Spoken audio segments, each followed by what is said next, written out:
Hey everybody, what's going on? This is Sam with The Story Travels, and as always, before we get started today, I'd just like to take a quick moment to welcome all my new subscribers and to thank everybody who's been leaving me comments and messages down below. Thank you guys, I really appreciate it. And if you would like to help support the Historic Travels YouTube channel a little bit more, there is a Patreon for that. There's a link in the description. Thank you guys, it's awesome. I do have one quick announcement I need to make before we get started on today's video. I just want to let everybody know that we are extremely close to launching the Historic Travels merchandise store. I will post a video announcing it when it actually goes live, but we'll have some pretty cool stuff. T-shirts, maybe a hat. I don't know. We're kind of playing it by ear, but we'll have some pretty cool stuff going up as soon as the store goes live. And the logo and everything you see on the store was designed by my sister, Rachel. She is an amazing artist, so I think you guys will really like the ideas and the concept that she came up with. All right, everybody. Well, hey, thank you all so much for all your support. And without any further ado, let's get into today's topic. It is 1:40 a.m. on the morning of April 15th, 1912 on board the RMS Titanic. And at this late stage in the sinking, events that are currently going on board the Titanic are really starting to get serious at this point.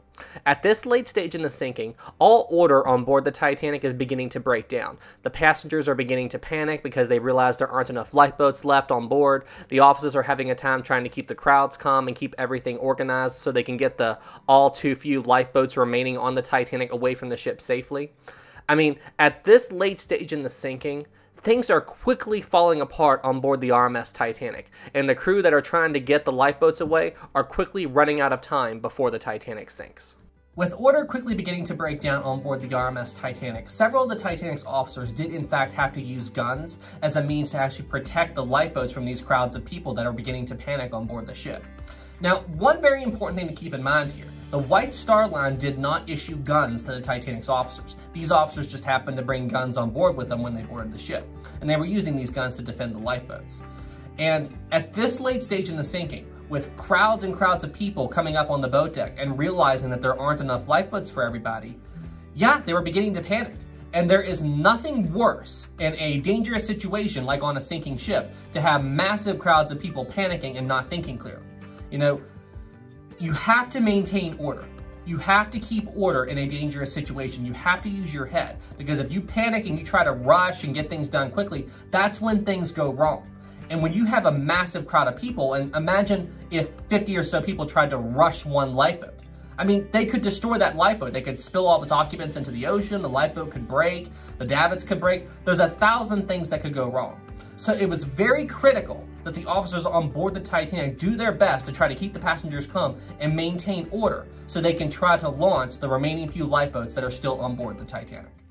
Now, I did some checking, and as far as I can tell, I couldn't find any records of any passengers on board the Titanic actually being shot by any of the Titanic's officers in defense of the lifeboats.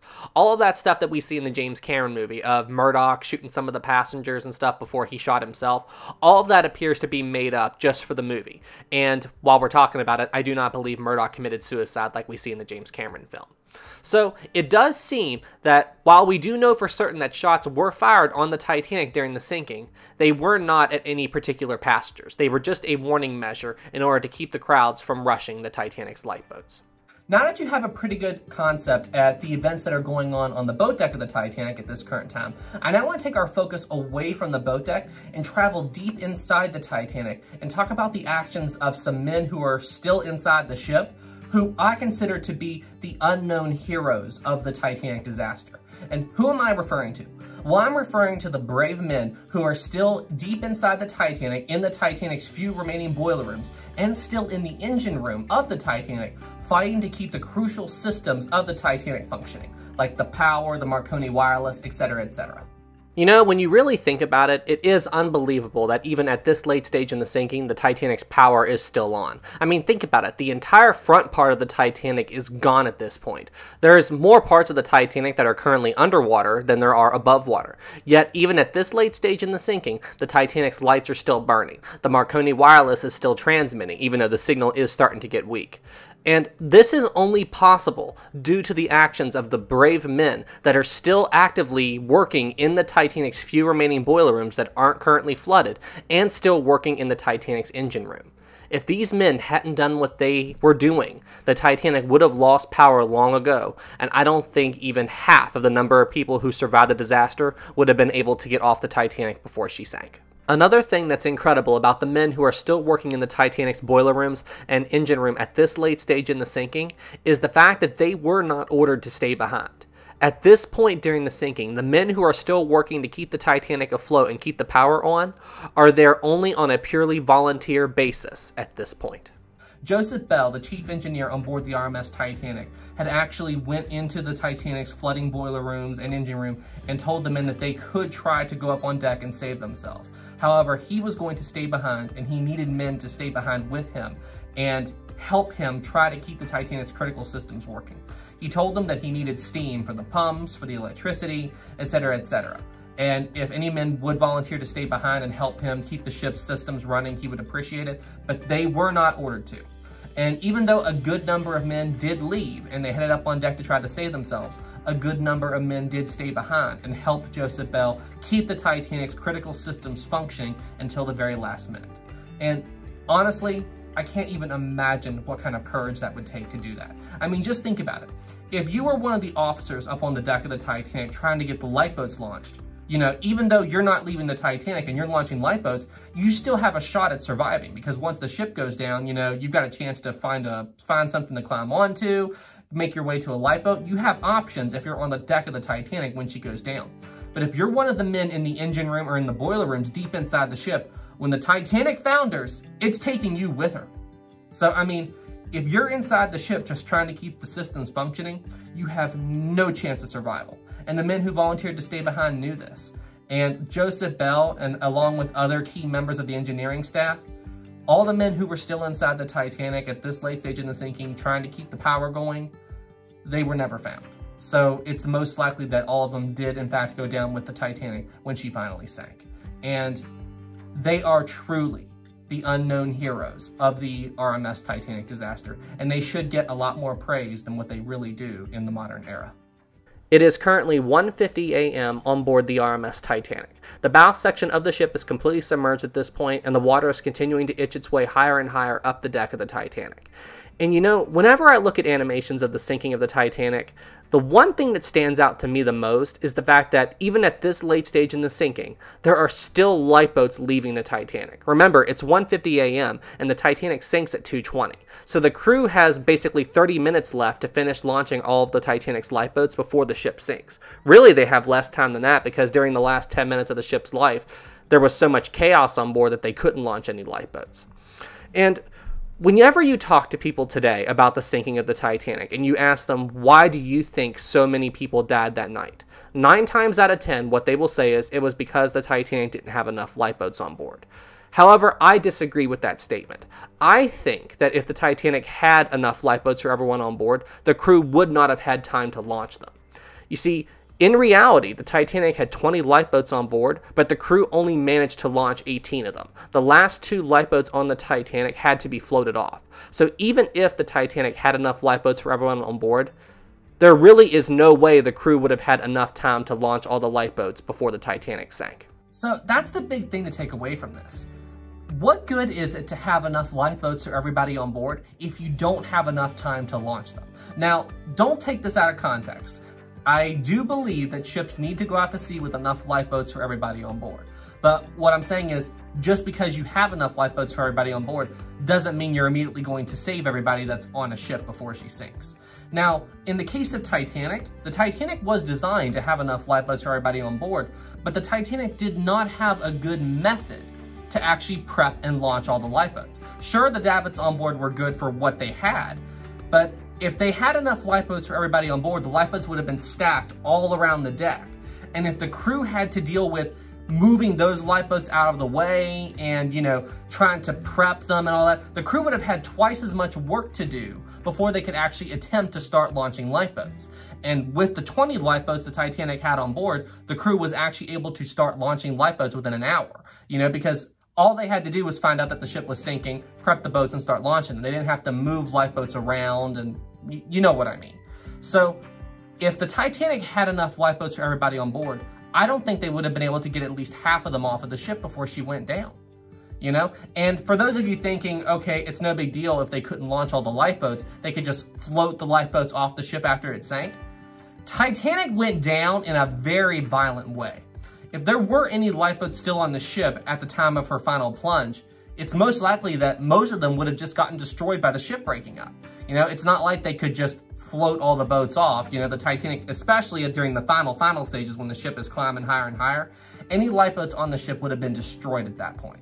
So, honestly, for what they had to work with on the Titanic the night she went down, the number of lifeboats it had, the amount of time that they had to actually prep and launch the lifeboats, I think the officers who launched the boats that night did what I would consider be the near impossible. They successfully launched 18 of the 20 lifeboats on board the Titanic before the ship went down. It is now 1:55 a.m. on board the RMS Titanic. The Titanic is about to enter the final stages of the sinking process. But before we get into that, I thought we would first jump back and talk about the Titanic's two wireless operators again, Jack Phillips and Harold Bride. We have already discussed them in an earlier video, but a lot has happened with them since I first commented on them a few episodes ago. So I thought we would jump back to them and talk about what's been happening with them and what they are currently doing during these final stages of the sinking of the Titanic. Now, even though the Titanic did have two wireless operators, Jack Phillips and Harold Bride, it was only Jack Phillips who was on the radio that night. Harold Bride was in the room with him, but he was more or less just doing office work that evening, you know, making sure the Marconi wireless kept power, delivering messages to the captain and other members of the Titanic's crew, and going out on deck and letting Jack know what was going on, etc., etc. Now, throughout the course of the evening, as the Titanic was continuing to sink, Jack Phillips began having mental breakdowns as the sinking of the Titanic progressed. You see, in his mind, all 2,200 people on board the Titanic, their lives were resting on his shoulders. You know, it was his job to get another ship to the Titanic before it sank. If he didn't do his duty and get another vessel to Titanic before she went down, if all 2,200 people died that night, it would be his fault. And the pressure of that knowledge he had, you know, him thinking that, it was beginning to cause him to snap. And honestly, I can understand why. Who wouldn't in that situation? So, because he was under this mindset, he wasn't really aware of his surroundings. And Harold Bride, who was in the room with him, was getting increasingly frustrated with Jack. You know, Jack was kind of ignoring him. He wasn't really talking to Harold Bride anymore. And all the while, Jack is just continuing to try to transmit the Titanic's distress call. Now, what made this even worse was during the final stages of the sinking, as the Titanic was increasingly losing power, there was a point where the Titanic wasn't transmitting anymore, and Jack Phillips didn't notice. He's still sitting there pounding away on the Marconi wireless trying to transmit, and he doesn't even realize the Titanic isn't sending the signal anymore. While Harold Bride was arguing with Jack Phillips about whether or not to abandon the wireless room at this late stage in the sinking, the two men were paid a visit by Captain Smith. This is one of the final confirmed sightings of Captain Smith during the sinking.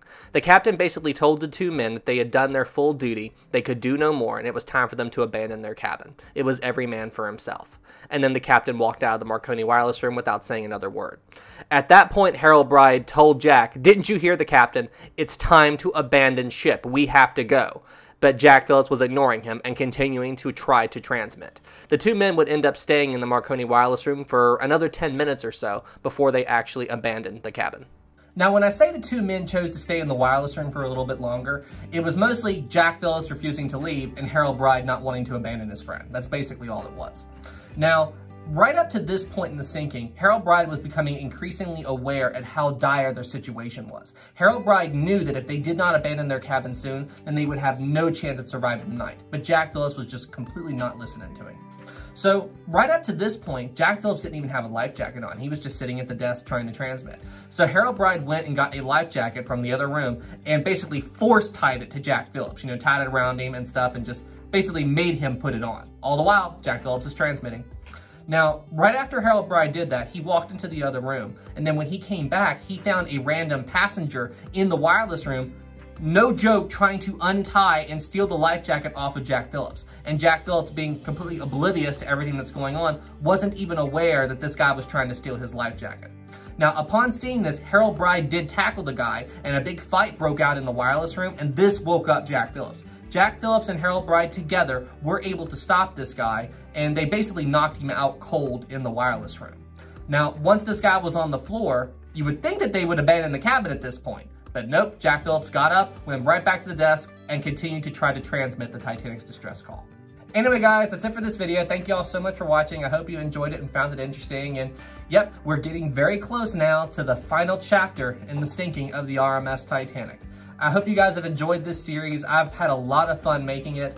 And yeah, we're going to be wrapping up the series in probably the next 1 or 2 episodes, so we'll see how it all goes. I always plan for it to maybe be 1 more episode, but then there's so much information to cover and so much to talk about that it ends up taking a little bit longer than I planned. But regardless, we are getting very close to the end of this series. So I hope you all have enjoyed watching it, and I've had a ton of fun making it. So guys, thank you so much for being here, and thank you so much for all your support. Anyway, guys, hey, thank you all so much for watching. Tune in next time for episode 6. And yeah, all right, everybody. Well, hey, you all stay safe out there, and I'll see you in the next one. Have a good night, everybody. Thank you again.